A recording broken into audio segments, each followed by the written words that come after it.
Welcome to Unacademy guys. मेरा नाम है नवदीप। हमारे देश भारत में महिलाओं और पुरुषों की अगर आप परसेंटेज देखेंगे तो तकरीबन 50-50% है। लेकिन ये लोकसभा में जिसमें 543 मेंबर्स होते हैं टोटल, अगर आप टोटल महिलाएं देखेंगे तो टोटल महिलाएं केवल 74 है।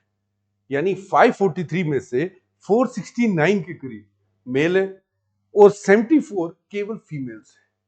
यानी वुमेन रिप्रेजेंटेशन केवल 13.6%।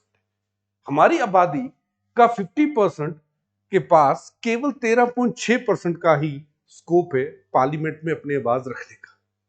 इसको सॉल्व करने के लिए सरकार ला लेके आ रही है 131st कॉन्स्टिट्यूशनल अमेंडमेंट बिल 2026। इस अमेंडमेंट बिल के थ्रू सरकार ये कोशिश कर रही है कि लोकसभा में सीट्स को जो अभी 543 पे उनको 850 तक ले जाया जाए। इसी के साथ साथ आपको एक चीज और याद रखनी है कि इसमें अमेंडमेंट होगी हमारे संविधान के उन प्रावधानों की जो लोकसभा की सीट से डील करते हैं। आपको याद होगा कि 2023 में वुमेन रिजर्वेशन एक्ट पास हुआ था जिसने वुमेन्स को 33% रिजर्वेशन दी थी इन लोकसभा एंड स्टेट लेजिस्लेचर में। लेकिन ऐसा बोला गया था कि इसे इंप्लीमेंट किया जाएगा लगभग 2034 में। अब सरकार 131st कॉन्स्टिट्यूशनल अमेंडमेंट एक्ट लाके ये कहना चाहती है कि इसी जो वुमेन रिजर्वेशन है और जो लोकसभा की सीट्स बढ़ रही हैं ये सब 2029 की इलेक्शंस के टाइम पे हो जाए। अगर आप देखेंगे यहां पर तो ये प्रेजेंट सीट सिनेरियो है। यहां देखेंगे आप तो 80 सीट्स लोकसभा की जो है उत्तर प्रदेश से जाती है। यहां पे आप स्टेट वाइज देख सकते हैं, पंजाब 13, राजस्थान 25, गुजरात 26। जो ये आज की डिस्ट्रीब्यूशन है सीट्स की ये 1971 के सेंसस पे बेस्ड है। लेकिन अभी सरकार ये कहने वाली है कि जो ये नया 131st कॉन्स्टिट्यूशन अमेंडमेंट बिल ला रही है सरकार, इसके बाद जो 2011 सेंसस हुआ था लास्ट मंथ उसके हिसाब से डिलिमिटेशन होगी। यानी स्टेट्स में लोकसभा की सीट्स बढ़ेंगी, कितनी आबादी बढ़ी थी उसके हिसाब से। जैसे अब 80 से उत्तर प्रदेश की सीट्स 120 हो जाएंगी, बिहार जिसके पास 40 थी वो 60 हो जाएगी। लेकिन अगर आप देखेंगे इसमें काफी सारी ऐसे स्टेट्स हैं, स्पेशली साउथ की स्टेट्स, जहां पे पॉपुलेशन कंट्रोल हुई, इतनी ज्यादा पॉपुलेशन नहीं बढ़ी। आपको ये चीज जरूर पता होनी चाहिए कि ज्यादा जो पॉपुलेशन बढ़ी है वो नॉर्दर्न स्टेट्स में बढ़ी है 1971 के बाद। साउदर्न स्टेट्स में जो पॉपुलेशन कंट्रोल है वो काफी इफेक्टिवली जो है इंप्लीमेंट हुआ था। अब टेंशन ये है कि इन्होंने पॉपुलेशन कंट्रोल तो की साउदर्न स्टेट्स ने, लेकिन अभी जो नई डिलिमिटेशन के बाद सीट्स बढ़ेंगी इनकी सीट्स इतनी ज्यादा नहीं बढ़ेंगी। नॉर्दर्न स्टेट्स की जो सीट्स है वो बढ़ेंगी, उनका दबदबा ज्यादा होगा। इसीलिए साउथ की जो पार्टीज है वो इसे बाइकआउट कर रही है, वो इसे एक ब्लैक डे कह रही है अगर ये बिल पास हो जाता है। तो जैसा मैंने कहा कि 850 तक सीट्स जाएंगी। अब 2011 के सेंसस के हिसाब से अभी 543 है 1971 के सेंसस में। इसी 850 में 33% सीट्स, तो लगभग 273 या 280 के करीब जो सीट्स है वो वुमेन के लिए रिजर्व रहेंगी। आपको यह बता दूं कि जैसे ही नई सेंसस हमारा आएगा उसके हिसाब से सीट्स को रोटेट भी किया जाएगा। जो वुमेन रिजर्वेशन की सीट्स है ये 270 के करीब। ऐसा सरकार का कहना है कि 2029 के लोकसभा चुनाव में ये इंप्लीमेंट हो जाना चाहिए। 850 सीट, 33% सीट्स यानी 270-80 के करीब जो सीट्स है वो वुमेन के लिए रिजर्व होने चाहिए। प्राइम मिनिस्टर मोदी का ऐसा कहना था कि साउथर्न स्टेट्स को डरने की जरूरत नहीं है। 15% तकरीबन एट एन एवरेज हर स्टेट में सीट्स बढ़ रही है। लेकिन अगर आप ये पूरा जो अमेंडमेंट ला रहे हैं, कॉन्स्टिट्यूशन अमेंडमेंट सरकार ला रही है, इसको पढ़ेंगे कहीं भी नहीं लिखा कि 15% होमोजीनियस एट एन एवरेज जो सीट्स हैं वो बढ़ रही है। इसीलिए जो साउथ की पार्टियां हैं, जैसे डीएमके की अभी पार्टी है तमिलनाडु में, स्टालिन ने इसे कहा है ब्लैक फ्लैग वॉइस करेंगे अप्रैल 16 को जब इस बिल पे चर्चा होने वाली है।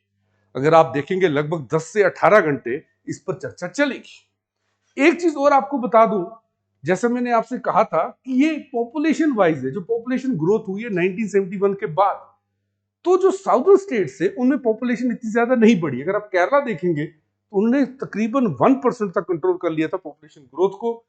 तमिलनाडु 13.3, कर्नाटका 14.8। लेकिन अगर आप पॉपुलेशन देखेंगे नॉर्दर्न स्टेट्स में तो बहुत ज्यादा बड़ी। इसी चीज के करके स्टालिन जैसे जो लीडर्स हैं वो कह रहे हैं कि इसे इंप्लीमेंट नहीं किया जाना चाहिए। और 2011 ही की जब आपने 2023 में वुमेन को आरक्षण दिया था, आपने कहा था कि जो 2026 के बाद, क्योंकि पहली भी अमेंडमेंट में यही कहा गया था कि 2026 के सेंसस के बाद जो डिलिमिटेशन होगी उसके हिसाब से सीट्स बढ़ाएंगे। आप 2011 से क्यों बढ़ा रहे हैं, इतनी जल्दबाजी क्यों कर रहे हैं? आप बताइए, सही कह रहे हैं या गलत कह रहे हैं? एक चीज और देखिएगा कि यही साउथ इंडियन का जो कंसर्न है ये आजकल आप टीवी पे देखेंगे। लेकिन एक कंसर्न और है कि सरकार 2011 के सेंसस पे क्यों जा रही है? हमारा भी सेंसस चल रहा है, वो छपेगा भी, तो 2029 में इस इंप्लीमेंट करने की इतनी ज्यादा जल्दी क्यों है? जब वुमेन को हमने इतनी देर इंतजार करवाया है तो क्यों ना सीधे 2026 का जो रिसेंट सेंसस है उसके हिसाब से हम चले। 15 साल पुराना सेंसस हम यूज क्यों कर रहे हैं जब हमारे यहाँ पे सेंसस की एक्सरसाइज चल रही है? अमित शाह ने, अगर आप देखेंगे, जो हमारे होम मिनिस्टर भी है, उन्होंने पहले ही कहा था, 2024 की वीडियो में आपको दिखा रहा हूं, ये न्यूज क्लिपिंग दिखा रहा हूं, इन्होंने कहा था कि 2029 के बाद इंप्लीमेंट होगा। इधर यहां पर अगर आप देखें तो उन्होंने कहा कि अभी 1971 पे बेस्ड है, लेकिन 2026 में जो सेंसस आएगा उसके हिसाब से हम सीट्स को डिवाइड करेंगे। पॉलिटिकल पार्टीज का भी अब इसको लेकर अगर देखेंगे, अब कमेंट आ रहा है, उनका कह रहा है 2011 पॉपुलेशन, कांग्रेस का ये कहना है कि 2011 पॉपुलेशन बेसिस पे अगर आप सीट्स को डिवाइड कर रहे हैं तो कहीं ना कहीं आप सही जो नंबर है उसे पोर्ट्रे नहीं कर रहे, क्योंकि हम 2026 में अभी भी 15 साल का गैप है, तो इतनी जल्दबाजी क्यों?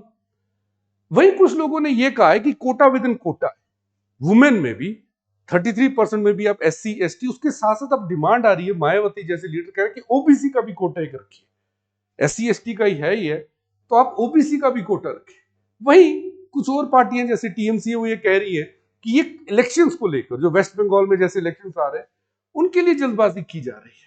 ये सोनिया गांधी ने भी एक पूरे का पूरा आर्टिकल लिखा हुआ था, उन्होंने कहा था कि पहले सेंसस करिए उसके बाद डिलिमिटेशन कीजिए। पहले मैं आपसे भी पूछ रहा हूं कि आप बताइए, आपका इस बारे में क्या कहना है? क्या सरकार जल्दबाजी कर रही है? क्या ये इलेक्शन के लिए हो रहा है? उसी के साथ साथ जैसे मैंने कहा, मायावती जी ने कहा था कि SC ST तो है ही है, उसके साथ OBC को भी आप आरक्षण दीजिए। ऑपोजिशन, आपको ये बता दूं कि ऑपोजिशन के बिना मोदी जी ये बिल पास नहीं कर सकते, क्योंकि अगर आप देखेंगे तो लोकसभा में 543 मेंबर्स हैं, नरेंद्र मोदी जी के पास अभी 293 मेंबर्स हैं, इंडिया ब्लॉक के पास 234 मेंबर्स हैं। अगर आप देखेंगे तो इसे 2/3 बहुमत चाहिए पास करने के लिए, तो लगभग 360 मेंबर चाहिए, 360 मेंबर्स चाहिए। 360 मेंबर्स बीजेपी के पास भी नहीं है, कांग्रेस के पास भी नहीं है। इसीलिए ऑपोजिशन के बिना, ऑपोजिशन के सारे कंसर्न एड्रेस करने के बिना ये बिल पास नहीं हो सकती। आप मुझे जरूर बताइए आपका इस बारे में क्या कहना है, और क्या ये सच्ची में ये बिल इंप्लीमेंट हो जाएगी? क्योंकि आंकड़े तो मोदी जी के खिलाफ है, सरकार के खिलाफ है, आंकड़े तो राहुल गांधी के पक्ष में भी नहीं है, क्योंकि है इनके पास 293, चाहिए 360। एक चीज और बता दूं, इस बार के यूपीएससी के टॉपर अनुज अग्निहोत्री, हिंदी मीडियम में टॉपर रवि राज हमारे क्लासरूम प्रोग्राम से पढ़े थे, इसीलिए अनअकैडमी अपनी सब्सक्रिप्शन पे फ्लैट 50% ऑफ लेके आए। आपके डिस्क्रिप्शन में एक लिंक है, उस पर क्लिक करके आप हमारे कोर्सेज को अनलॉक कर सकते हैं। इसी के साथ आपको एक चीज और बता दूं कि 19 अप्रैल को अनअकैडमी UAIPMT 7 कंडक्ट कर रहा है।